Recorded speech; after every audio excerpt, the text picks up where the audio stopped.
Good morning. Today we're going to go ahead and end up fixing the front fitment on the Skyline R32. We're going to go ahead and check for clearance, turning clearance in the front. Go from there pretty much. So let me show you guys here. I don't know if you guys could see right here, but I tried to check for fitment a few days ago, and let me see if I get it to focus here.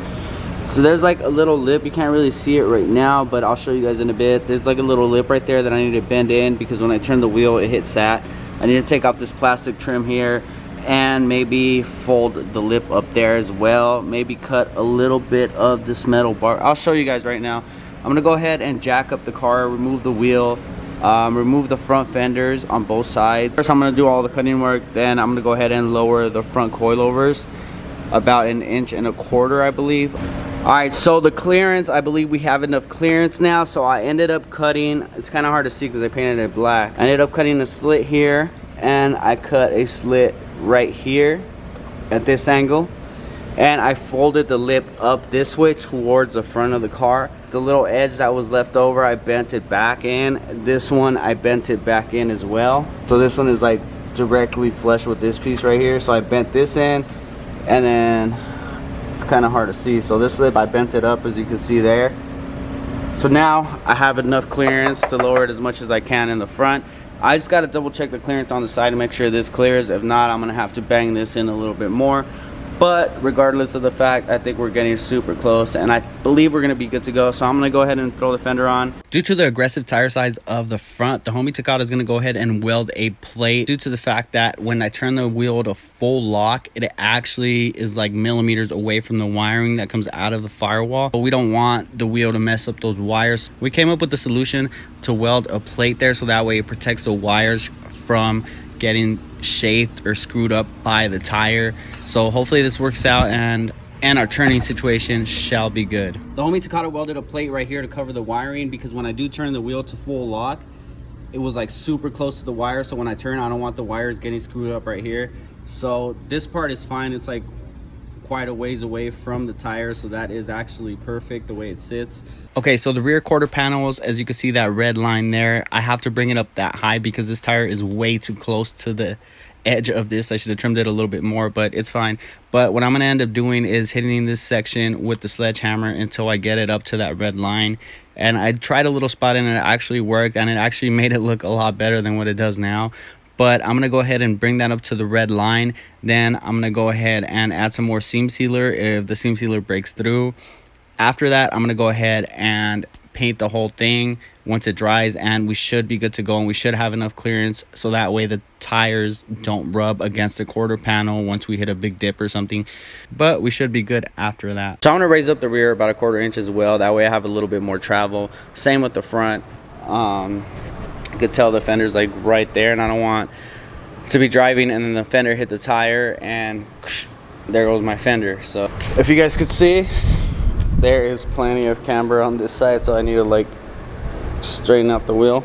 After we bolt down the whole kit and get all this stuff painted up, I'm gonna go ahead and also torque down the spacers and everything else.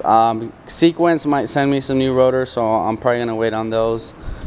Sick ass fool, you think you're all bad now with your pinche little tornillos, huh? No, I'm just kidding. So what I have here is a low profile fender flare hardware kit from Downstar, and I got the 20mm, 25mm, and 30mm length bolts. I ended up opting for the black on black with the black beauty washers, and I also ended up going with the wellnuts. And then the reason for that is because on my S2000 I had the riv nuts, and if you would tighten them way too much, they would just keep spinning, or when you would try to remove it, it would just keep spinning, and it was just a nightmare. So I tried these on the FD that I had, and these work amazing, so I ended up going with these. So to get these on, we are gonna have to drill a 3/8 inch hole. So yeah, that's what I'm gonna go ahead and do. Drill out all the holes, pop these on, and go ahead and start bolting down all the flares. So now that the front bumper section is completely done, I'm gonna go ahead and bolt down the front valances to the front bumper.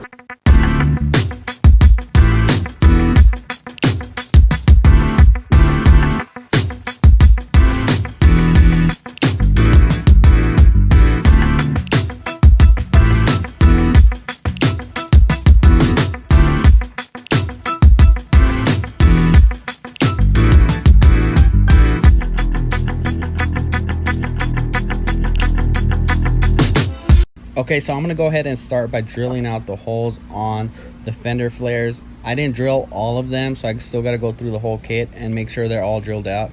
I'm gonna do that with a 1/8 inch drill bit here, which is pretty small. Followed by that, I'm gonna hit it with a 3/8 inch drill bit. Then I'm gonna go ahead and install the well nut. So let's get this started.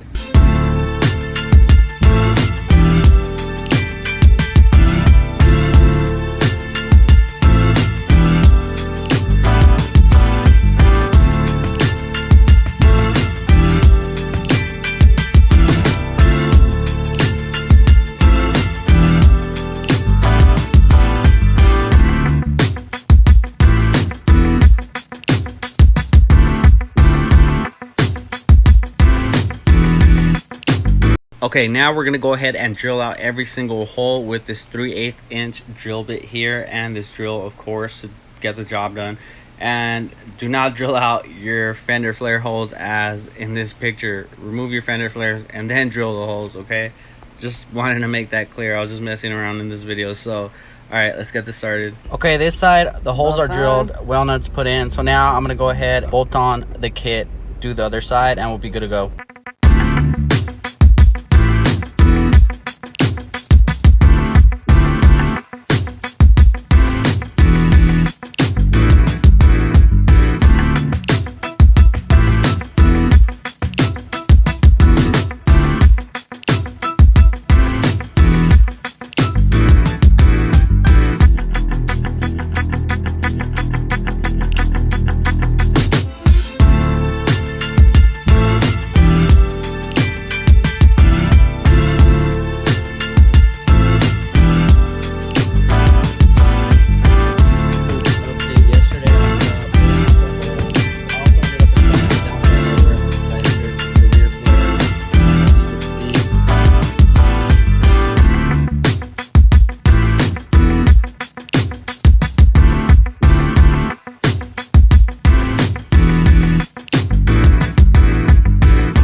So I ended up putting all the Downstar hardware on, as you guys could see. Let me try to get this to focus for you guys.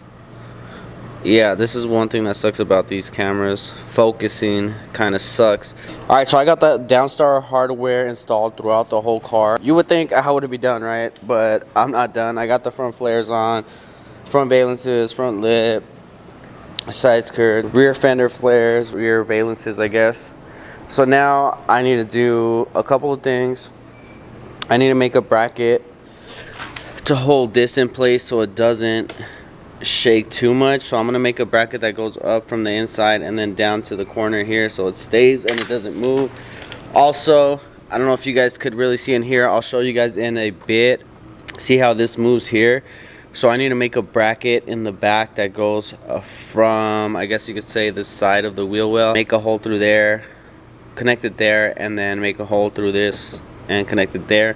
Also, one side goes a little bit further out than the other side, and that is because these pieces were molded back on together by the homie Gabriel. He did an amazing job. He got this to sit really straight, but obviously it's not going to be perfect, so that's why one sticks out a little bit more than the other, and I want them to stick out exactly the same. So that is why I'm going to go ahead and make the brackets and then attach these pieces. And then also here, since this is the GTST, it doesn't grab on to here because there's obviously a big gap because the GTRs are a little bit wider. So I made a hole on the inside of this, so I'm gonna go ahead and bolt it down there. Same right there. bolted down there.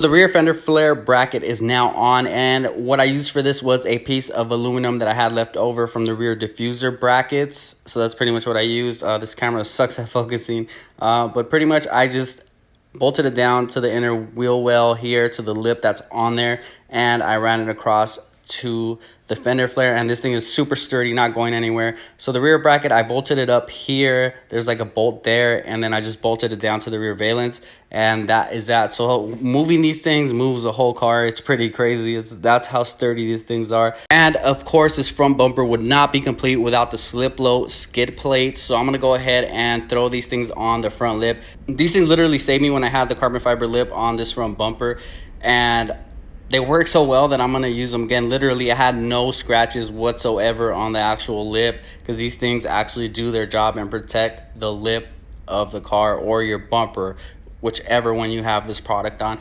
But I'm applying some 94 3M primer just to help it stick a little bit better. So I'm going to go ahead and install these so I could get the front bumper back on and bolt it down.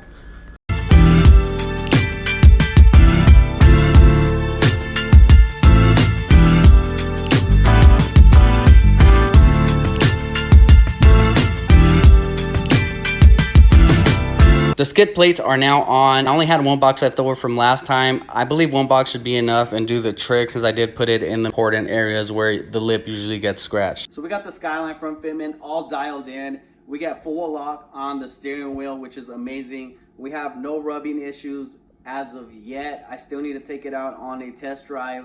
You guys will see that in the next video. The Skyline is literally almost done. So I have a couple more things to do to the Skyline. One being the GK Tech upper camber arms. Then take it to the alignment shop. Bring it back, adjust the height, because I know the height is going to change a bit. Then take it back to the alignment shop, get it aligned again. Then do the sequence brake rotors and pads, which are coming in soon. Followed by clear coating the front vents on the hood, because those are going bad. But with that being said, thank you guys so much for watching. Once again, Ed Range. Peace.